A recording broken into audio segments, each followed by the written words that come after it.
Hello everyone to welcome to my channel. तो guys आज हम स्टार्ट करेंगे एक हमारा पीपीटी का टॉपिक है block diagram of PLC and role of each module. ठीक है, बाकी के दो पीपीटी में हमने कवर अप करे हैं और ये वीडियो में ब्लॉक डायग्राम कवर करूंगा और उसमें कंपोनेंट्स क्या यूज़ हो रहे हैं। ठीक है गाइज, तो टाइम ना लेते हुए मैं स्टार्ट करता हूँ क्योंकि बहुत स्लाइड है और आगे कंप्लीट भी करना है।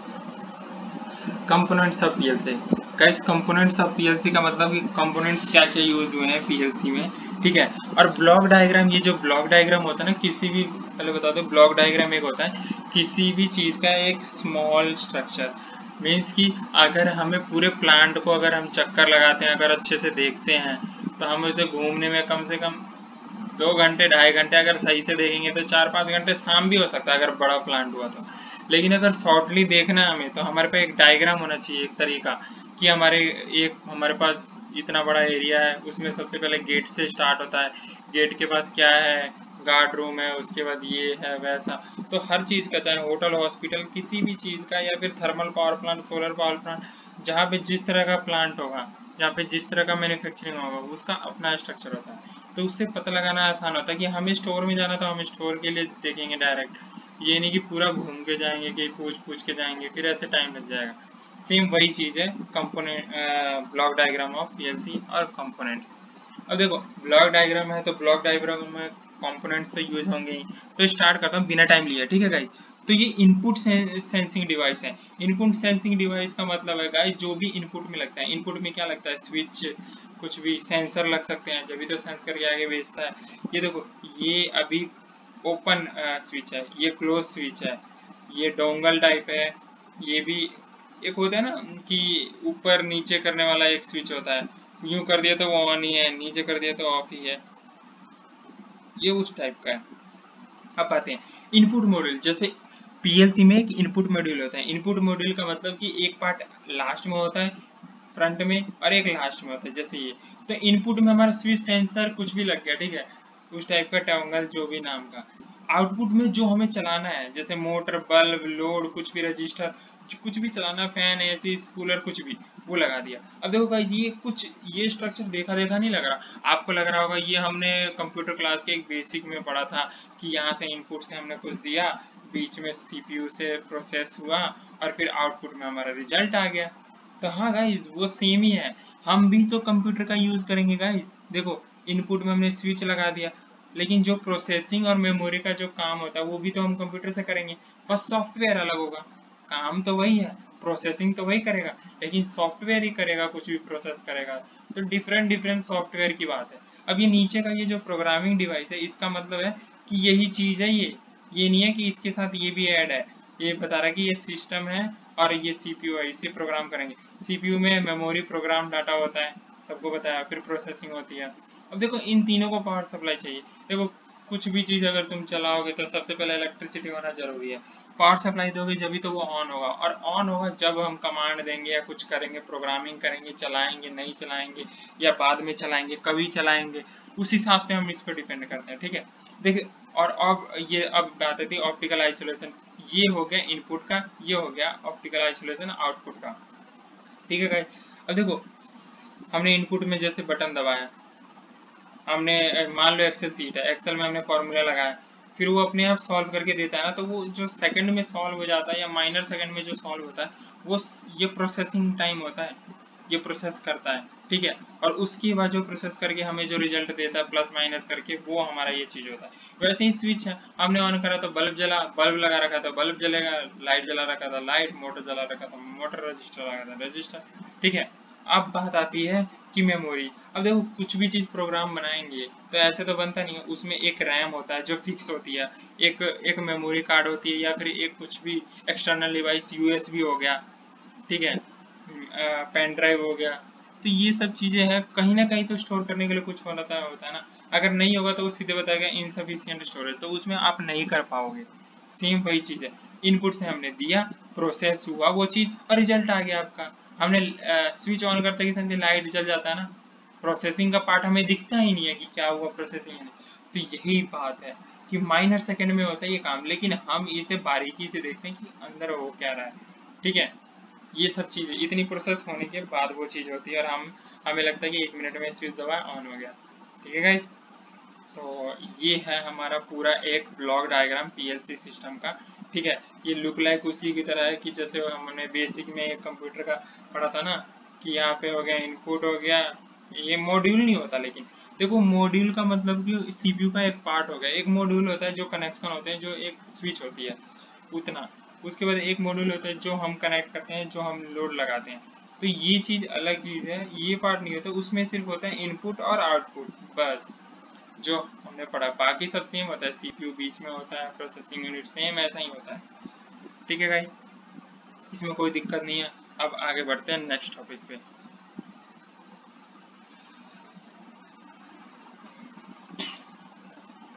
अब आते हैं components of PLC. Guys components of PLC का मतलब होता है क्या क्या कंपोनेंट यूज है, जैसे हमने पीछे ही अभी बात करी है।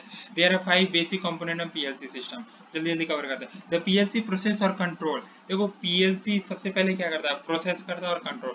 देखो हमने स्विच ऑन करा, उसे प्रोसेस करा, अब कंट्रोल की बारी आई। तो कहीं कहीं देखा होगा स्विच के साथ एक ना स्पीड वेरिएबल भी होता है, मतलब कि एक सर्कल सा वहाँ बटन भी होता है कि हमें फैन ऑन करना है तो कितनी स्पीड में चलाना है, 5 पे 4 पे खट खट खट खट आवाज़ भी आती है, और नॉर्मल वाली भी होती है जो आराम से घूम जाती है, स्पीड फिर कम।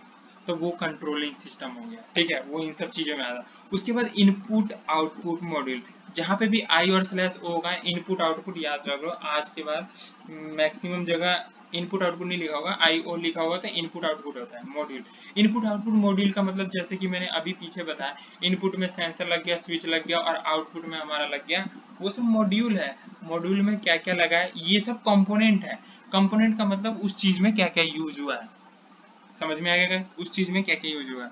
अब आते हैं chassis and backplane. Chassis and backplane का पूरा एक्सप्लेन करूंगा आगे, बहुत बड़ा टॉपिक है, लेकिन सिंपल सी बता दो। चेजिस बैकप्लेन का मतलब ये है कि हमारे पास एक सिस्टम है, ठीक है, उसमें 4 पोर्ट है, हम उससे 4 चीजें ही चला सकते हैं। लेकिन कुछ चीजें ऐसी होती हैं, एक होता है चेजिस, मतलब उसका रैक की तरह होता है कि उसमें हम 3-4 चीजें और लगा के उसके पार्ट्स यानी उसके कनेक्शन बढ़ा सकते हैं। तो ये वो चीज है। ठीक है गाइस, आगे बढ़ते हैं। Power supply. पावर सप्लाई होना जरूरी है, कंपोनेंट का हर एक हिस्सा इसके बिना अधूरा है, इसके बिना पूरा हो ही नहीं सकता। उसके बाद programming software run in PC. जब सॉफ्टवेयर होगा, जब ये हम रन कर देंगे पीसी, जब ये प्रोग्राम होगा तो हम पीसी में रन करेंगे, जब ये काम करेगा। In addition to this 5 most PLC have, इसके बाद इन पांचों के बाद भी एक जरूरी होता है नेटवर्क इंटरफेस, कि हमने मान लो हमने सब कर लिया, हमारे पास अच्छी चीज़ है, तो हम नेटवर्क से कनेक्ट करते हैं ना, वो ज़्यादा बेटर रहता है, वो ज़्यादा इंटरसेक्ट करते हैं एक दूसरे को और अच्छे से कैरी कर पाते हैं। ठीक है गाइस, इतना समझ में आया। कंपोनेंट के बाद आगे बढ़ते हैं। प्रोसेस कंट्रोल और सीपीयू। देख गाइस सिंपल से पता चल रहा है, प्रोसेस का मतलब प्रोसेस करना, कंट्रोल का मतलब कंट्रोल, और सीपीयू सीपीयू के थ्रू। देखो जैसे गाइस मैंने बताया कि ये पावर सप्लाई है, ठीक है, पावर सप्लाई में ये एक पार्ट है, ठीक है, चेसिस बैकप्लेन में बताया था, ये प्रोसेस मॉड्यूल है, ये यहाँ लगा हुआ है, इसमें 4 पोर्ट यूज करें तो 4 पोर्ट, अब और यूज करना है तो इसमें इसमें इसमें इनपुट आउटपुट लगा सकते हैं। ठीक है, ये इसके रैक हो गए एक तरह से, हम बढ़ाना चाहे तो बढ़ा सकते हैं, नहीं तो हमें 2 यूज करना है तो 2 ही रख सकते हैं। ठीक है गाइस, ये तरीका है। अब आते हैं, सबसे पहले क्या होता है, store the control program and data in memory. देखो गाइस, अगर हम कोई प्रोग्राम बनाते हैं, सिंपल वही बताया मैंने कि उसको स्टोर करना जरूरी है, बिना स्टोर करे हम उसे कैसे चलाएंगे। हमारा प्लांट में एक ही तरह का काम हो रहा था, हम उसे स्टोर करेंगे और उसी मेमोरी में चलाएंगे। ठीक है, ये पार्ट क्लियर हो गया। सेकंड चलते हैं, read the status and connect it device. देखो कभी भी रीड द स्टेटस का मतलब है कि उस प्रोग्राम को रीड करना, उस प्रोग्राम को चेक करना। रीड मतलब चेक करना, और चेक जब भी करेंगे कि हमने प्रोग्राम, ये देखो हमारे पास सॉफ्टवेयर है, हम लैपटॉप में 1000 प्रोग्राम बना ले, लेकिन अगर प्लांट में चलाना होगा तो इनपुट से कनेक्ट होना चाहिए ना, उससे उस डिवाइस से कनेक्ट होना चाहिए। तो वही बोला, read the status and connect in input device. Input device से कनेक्ट होना चाहिए, किसी मॉड्यूल के थ्रू होना चाहिए, कोई केबल होना चाहिए, जैसे PMO2 HMO2, ये सब केबल होते हैं कभी कभी, जैसे PLC को SCADA को कम्युनिकेट करने के लिए ये यूज होते हैं। ठीक है, ऐसा ही केबल होता है, तो हर जगह अलग लीजिए। मैं वो एक एग्जांपल बताया मैंने। एग्जीक्यूट द कंट्रोल पर है, और जब हमारे पास प्रोग्राम इनपुट में बना दिया है तो उसको एग्जीक्यूट करेंगे। अब ये तो थोड़ी है कि हमने प्रोग्राम बना के रख लिया है, हाँ भाई हम 10 साल बाद चलाएंगे, ऐसा कुछ नहीं है। हमारे पास प्रोग्राम बन गया है तो हम उसे एग्जीक्यूट करेंगे, उसे चलाएंगे और चेक करेंगे कि वर्क कर रहा है। फिर command and connect output and change state based on program execution, मतलब उस कमांड को कनेक्ट करेंगे आउटपुट से। देखो प्रोग्राम इनपुट से कनेक्ट करके फिर आउटपुट को देंगे to change state based on program execution. अब देखो हमारे पास क्या होता है, हमने प्रोग्राम बना दिया, अब रोज रोज का प्रोग्राम सही चल रहा, किसी दिन हमारा प्रोडक्शन लाइन में कुछ वर्क नहीं करना है या फिर कुछ एक्स्ट्रा वर्क बढ़ गया, तो उस हिसाब से हमें प्रोग्राम चेंज करना पड़ेगा, कहीं कुछ बढ़ाना पड़ेगा, कहीं कुछ हटा देना पड़ेगा। मतलब जब प्रोडक्शन ज़्यादा बढ़ाना है तो उसमें कुछ ऐड कर देंगे, घटाना होगा तो उस हिसाब से वो हमारी चीज़ें हटा देंगे। वो डिपेंड करता है कि हमारा प्रोडक्शन मैन्युफैक्चरिंग के साथ, ठीक है। अब इस सब का एग्जाम्पल ले लेते हैं आसान तरीका में। टर्न ए लाइट ऑन, ठीक है, start a fan, adjust a speed और टेम्परेचर। देखो गाइस क्या होता है, हम जो घर में ना स्विच ऑन करते हैं और फैन चल जाता है, लेकिन इसमें क्या होता है, हमने लाइट ऑन करा तो हम इसे लेफ्ट राइट मूव कर सकते हैं, ठीक है। Start a fan, fan start करा लेकिन उसकी स्पीड भी बढ़ा सकते हैं कि हमें इतने पे ही रखना है टेम्परेचर के हिसाब से, और टेम्परेचर भी। ये सब चीज़ों को जो कंट्रोल कर ले वही कंट्रोलिंग डिवाइस है। नॉर्मली तो हमारा स्विच भी घर का वो करता है, लेकिन वो कंट्रोलिंग डिवाइस नहीं है। स्विच दबाया मोटर चल गया, स्विच दबाया एसी चल गया, स्विच दबाया ये चल गया, लेकिन कंट्रोल करे। अब कभी होता है कि कभी ज़्यादा वोल्टेज आ रहा है तो कुछ चीज़ फूक गई, मान लो यूपीएस हमने नहीं लगा रखा, यूपीएस तो प्रोटेक्टिव डिवाइस है, तो कोई लाइट चली गई या फिर झटके से लाइट आ गई, ज़्यादा पावर आ गया तो हमारा कुछ चीज़ फूक जाता है, तो हम बोलते हैं ये वो चीज़, तो वो उस कंडीशन में यही चीज़ है।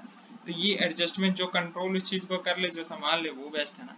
फिर कम इन वेरियस फिजिकल फॉर्म, और इसके फिजिकल फॉर्म में हम चेक करते हैं फिर, ठीक है गाइस। ये हमारा आज का टॉपिक था, और उसके बाद ये चीज़ है, ठीक है, प्रोसेस कंट्रोल और सीपीयू। इसका मतलब ये comes in various physical form. देखो गाइस मैंने बताया था, एक होता है चेजेस, हम कितने भी ऐड कर सकते हैं, जितने अनुसार हमें आगे और वर्क करना है तो हम इनपुट आउटपुट सेक्शन बढ़ा सकते हैं, और इनका चेजेस भी, ठीक है। लेकिन एक होता है स्टैंड ऑन पीएलसी, हम ये खरीद के लिए आए ना, तो हमें ये समझना है कि हम हमारा ज़्यादा यूज़ का नहीं है। अगर ज़्यादा यूज़ का है तो बाद में आपको दिक्कत आने वाली, तो ये तो पहले से ही मत लो अगर ले रहे हो तो। अगर नहीं लेना तो ये लो गाइस, ये ज़्यादा बेटर रहेगा, इसमें रैक में ऐड कर सकते हैं सब कुछ। तो गाइस नेक्स्ट वीडियो में हम और भी ऐड करेंगे, ठीक है।